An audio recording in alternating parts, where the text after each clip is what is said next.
ൊക്കെ അച്ഛനും അമ്മ എല്ലാവരും അതെ വലിയ അടുപ്പക്കാരാണ് ഞങ്ങൾ. അപ്പോൾ ലാലുവിനെ ഇപ്പോൾ ഈ പുറമേ അങ്ങനെയൊന്നും പറഞ്ഞ് പാചക കസർത്തൊന്നും ചെയ്തില്ലെങ്കിൽ ലാലുവിന് രാജുവിനെ ഇഷ്ടമാണ്, രാജുവിന് അതിനെക്കാട്ടിലും ഇഷ്ടമാണ്. ഇവരെല്ലാം ഈ ലാലുവിൻ്റെ കുസൃതികളൊക്കെ ചിലപ്പോൾ ഈ പിള്ളേരോട് പണ്ട് പറഞ്ഞിട്ടുണ്ട്. എന്നെ പോലെ ആയിരുന്നടാ മോഹൻലാൽ എന്നൊക്കെ പറഞ്ഞിട്ട് എന്നൊക്കെ പറയും. പക്ഷെ അതൊന്നും അല്ല, ലാലുവിൻ്റെ ഒരു മനസ്സുണ്ടല്ലോ, അതൊക്കെ ഒരു തുറന്ന വേദിയിൽ പറയാൻ, അത് സിനിമയിൽ എല്ലാവർക്കും കിട്ടത്തില്ല മോളെ, സത്യം പറയാം. ഞാൻ പറയാമല്ലോ, അമ്മ അസോസിയേഷനിൽ മോഹൻലാലല്ലേ പ്രസിഡന്റ്, അദ്ദേഹം പറഞ്ഞോളൂ ഇതാണോ ജോലി അദ്ദേഹത്തിന്?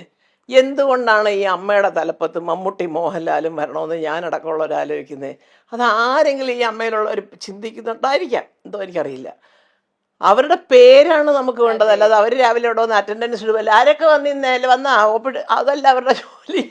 അവർ മലയാള സിനിമയുടെ യശസ് ലോകമെമ്പാടും ഉയർത്താൻ നടക്കുന്ന രണ്ട് വ്യക്തികൾ കാലത്ത്, അതിനാണ് വേറൊരു കമ്മിറ്റിയും ഒരു സെക്രട്ടറിയും ഒരു ട്രഷററും അതും ഇതൊക്കെ ആയിട്ട് കുറേ ആൾക്കാരെ എടുത്തിരിക്കുന്നത്. അവരും ഇല്ലേ, വേറെ ഉണ്ടല്ലോ, കമ്മിറ്റിയിൽ നിന്ന് ആരെങ്കിലും വിളിച്ച് രണ്ടുപേരെ ഇരുത്താം.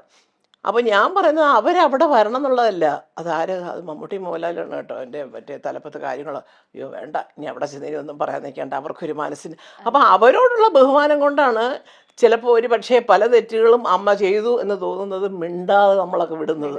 അതെല്ലാ സംഘടനയിലും അങ്ങനെയാണ്. ഇപ്പം തലപ്പത്തിരിക്കുന്ന ആളുടെ ഇൻഡസ്ട്രിയിലെ സ്ഥാനം എന്താണെന്ന് നമ്മൾ നോക്കും അല്ലേ. ഈ പറഞ്ഞതിൻ്റെ തൊട്ട് ജീവിതത്തിൽ ഒരു പടമറ്റം എടുത്ത് പൊട്ടി അടപ്പിളകി വീട്ടിൽ ഇരിക്കുന്നവൻ വന്ന് കടഞ്ഞിട്ട് നമ്മുടെ അടുത്തൊക്കെ പറയണം കേട്ടോ, നിങ്ങൾ പടമെടുക്കാൻ വരൂ എന്നൊക്കെ പറഞ്ഞാൽ, സാറൊരിക്കൽ പണ്ടെടുത്തില്ലയോ ഒന്ന് എടുത്ത് എന്താ അത് പോയി പോയി അപ്പോൾ ഞങ്ങളും പോയാലോ എന്ന്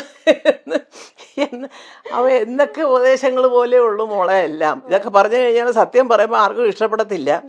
എങ്കിലും ഞാൻ പറയുന്ന അതാണ്, മമ്മൂട്ടി മോഹൻലാൽ സംഘടനയിലിരിക്കുന്നു, പക്ഷേ അവിടെ എന്നും വന്ന് കാര്യങ്ങൾ നോക്കുന്നവർക്ക് തെറ്റുകൾ പറ്റുന്നുണ്ട്. ഞാൻ ഈ അടുത്ത കാലത്ത് പറഞ്ഞില്ല, എൻ്റെ താരണ്ടി ചോദിച്ചു കുടുംബയോഗത്തിൽ ചേച്ചി പാട്ട് പാടും. ഏത് കുടുംബയോഗം? അല്ല അമ്മയ്ക്കൊരു കുടുംബയോഗം ഉണ്ടായിരുന്നു, ഞാനിവിടെ കൊച്ചിയിലുണ്ട്, ഞാൻ അറിഞ്ഞില്ല. അപ്പോൾ ചോദിച്ചപ്പം അന്ന് ബാബുരാജ് മാത്രം ഒരു ഉത്തരം പറഞ്ഞു, 4 പേരെ വെച്ച് ഏൽപ്പിച്ചു ഓരോരുത്തരെ ക്ഷണിക്കുക. അയ്യോ എൻ്റെ പൊന്നെ ചേച്ചി, ജഗദീഷും പറഞ്ഞു കേട്ടോ. എനിക്കതിലൊന്നും പരാതിയൊന്നുമില്ല. അപ്പോൾ ചെറിയ കാര്യം നമ്മൾ പിന്നെ ഈ വയസ്സുകാലത്ത് ഇനിയിപ്പോൾ കുടുംബയോഗത്തെ അപ്പം ഞാൻ കളിയാക്കി പറഞ്ഞ് ജഗദീഷിനോട് കൂടെ പറഞ്ഞു, അതിപ്പം ആരെയാണ് നിങ്ങളെ ഏൽപ്പിച്ചത്? പെണ്ണുങ്ങളാണെങ്കിൽ അവരൊരു പക്ഷേ അമ്മയെക്കാട്ടിൽ ആങ്ങളമാരെ ആയിരിക്കും ഇഷ്ടം, ആണുങ്ങളാണെങ്കിൽ അമ്മയെക്കാട്ടിൽ പെങ്ങന്മാരോടായിരിക്കും ഇഷ്ടം. ഇതുകൊണ്ടാണല്ലോ വിളിക്കാത്തത്. ഇതൊന്നും ഒരു കുറ്റമല്ല. വയസ്സുകാലത്ത് ഈ അമ്മമാരൊക്കെ വന്നിരിക്കുന്ന ഒരു ബുദ്ധിമുട്ടാണ് സത്യം. അയ്യോ അവർ വീഴുമോ അവിടെ കാണുമെന്ന് പിടിച്ചേരെ ഇറങ്ങി പോകുമ്പോൾ എന്നൊക്കെ പറഞ്ഞ് ഒരുപാട് കാര്യങ്ങളാണ്. അപ്പോൾ അതുകൊണ്ട് അതറിഞ്ഞ് നമ്മളങ്ങ് മാറി നിൽക്കുക. കുടുംബയോഗത്തിൽ വല്ല പ്രത്യേകമായിട്ട് വല്ലതും ഉണ്ടെങ്കിൽ നമ്മൾ പോകും, സഹകരിക്കും, അതൊരു സംശയമില്ല. ചുമ്മാ അതൊരു മീറ്റിംഗ്, പിള്ളേരെല്ലാം കൊണ്ടൊന്ന് രസിച്ച്. ഇപ്പോൾ എൻ്റെ മക്കൾ തന്നെ ചിലപ്പം എവിടെല്ലാം പോകുന്നു, എന്തമ്മേ അമ്മയെ കാണേണ്ട സ്ഥലം, അമ്മേ അവിടെ പോകുമേ ഇവിടെ പോകുമേ ഹോങ്കോങ്ങിൽ ഇപ്പോൾ, പിന്നെ ഹോങ്കോങ്ങിൽ പോകാൻ 70ാമത്തെ വയസ്സിലേ നല്ല കാലത്തേ പോയിട്ടില്ല. ഞാനിപ്പോൾ പറയുന്നത് പിള്ളേരോട്, ഞാനും ഒന്ന് ലൈൻ മാറ്റാൻ പോവാ, യാത്ര, ഒരു ന്യൂ ജനറേഷൻ, ഒരു ഭയങ്കര അപ്പൊ അതുകൊണ്ട് ഞാൻ പറയാൻ കാര്യം മോളെ എന്താണെന്നറിയാം, ഇപ്പൊ എമ്പുരാന്റെ കാര്യം തന്നെ എടുക്കുമ്പോൾ മമ്മൂട്ടിയും മോഹൻലാലും ഒക്കെ അഭിനയിക്കുന്ന ഒരു പടം അതിന് തന്നെ ഒരു വലിയ വാർത്തയാണ് അല്ലേ. അപ്പോൾ അതിനകത്ത് പൃഥ്വിരാജ് ഡയറക്റ്റ് ചെയ്തു. പൃഥ്വിരാജിൻ്റെ ഒരുവിധം നന്നായിട്ട് അത്യാവശ്യമൊക്കെ പടം ചെയ്യാനൊക്കെ ഉള്ളൊരു കഴിവുണ്ടെന്നുള്ള 2 പടത്തിലൂടെ ഏറെക്കുറെ കുറച്ച് പേർക്കെങ്കിലും അറിയാം. അത് സമ്മതിക്കാൻ ഇതുപോലെ മോഹൻലാലിനെ പോലെ മനസ്സുള്ളവർക്ക്, അല്ലാത്തൊരു എന്താന്നൊക്കെ പറയാം, അതൊക്കെ പറയും, അത് പറഞ്ഞോട്ടെ, അതൊന്നും നമ്മളിങ്ങനെ കേട്ടിങ്ങനെ കളയുക. അപ്പോൾ ഇത് രണ്ടും കൂടെ ആയപ്പോഴത്തേക്ക് സത്യം ഇതെല്ലാവരുടെ നല്ല അന്തസ്സായിട്ട് എഴുതിയിരിക്കുന്നവരുടെയൊക്കെ കത്തുകൾ വായിച്ചാൽ നമുക്ക് ഭയങ്കരമായിട്ടൊരു അഭിമാനം തോന്നും. ചേച്ചി ലാലേട്ടനെ പോലെ ഒരാളെ വെച്ചിട്ട് ഇങ്ങനൊരു പടം ചെയ്യാനായിട്ട് പൃഥ്വിക്ക് ഒരു അവസരം കിട്ടിയത് തന്നെ വലിയ ദൈവാധീനം. പക്ഷേ പൃഥ്വി നന്നായിട്ട് ചെയ്യും, ഞങ്ങൾക്ക് വി ഹാവ് ദ പൃഥ്വിക്ക് അതിൻ്റെ കഴിവുണ്ട്, ഞങ്ങൾ അതുകൊണ്ടാണ് ആ പടം കാണാൻ ഇങ്ങനെ വെയിറ്റ് ചെയ്ത് എന്നൊക്കെ പറയുമ്പോൾ ഒരു വലിയ സന്തോഷമല്ലേ. അപ്പോൾ അതുകൊണ്ട് തന്നെ ഈശ്വരൻ സഹായിച്ച് എമ്പുരാൻ നിങ്ങളെപ്പോലെ തന്നെ കേരളത്തിലും ഇന്ത്യയിലും ഇന്ത്യക്ക് പുറത്തും ഒരു ചർച്ചയാണ്. അമേരിക്കയിൽ ആദ്യത്തെ ദിവസത്തെ ഷോയൊക്കെ ഞാൻ കാണിച്ചുതരാം വേണമെങ്കിൽ, എൻ്റെ ഫോണിൽ കിടപ്പുണ്ടല്ലോ.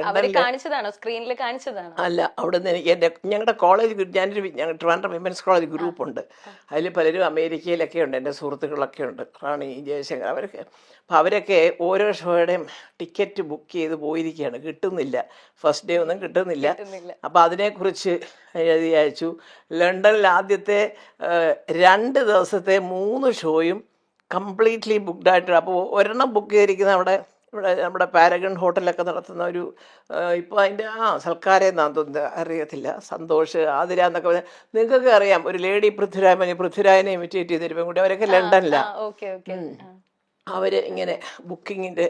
അപ്പോൾ ഇതൊക്കെ കണ്ടിട്ട് ഞാനിങ്ങനെ ഇവിടെ ഇരുന്നിട്ട് ഇങ്ങനെ സന്തോഷിക്കുകയാണ്. ഈശ്വര, ആദ്യത്തെ 3 ദിവസം UK ടിക്കറ്റ് ഇല്ലെന്നോ എന്നൊക്കെ നമുക്ക് ഇതൊക്കെ ഇവർ പറഞ്ഞല്ലേ നമുക്കറിയാനൊക്കെ ഉള്ളൂ. അപ്പോൾ ഞാൻ മക്കളും മോഹൻലാലും ഒക്കെ അറിയുമായിരിക്കും, ഞാൻ പക്ഷേ അത്ര ഇതെല്ലാം എനിക്കും വരുന്നുണ്ട്. ദൈവം സഹായിച്ചെന്തോ, അയ്യോ അമ്മയും കൂടെ ഒന്ന് കണ്ടോട്ടെന്ന് വിചാരിച്ചിട്ടായിരിക്കും.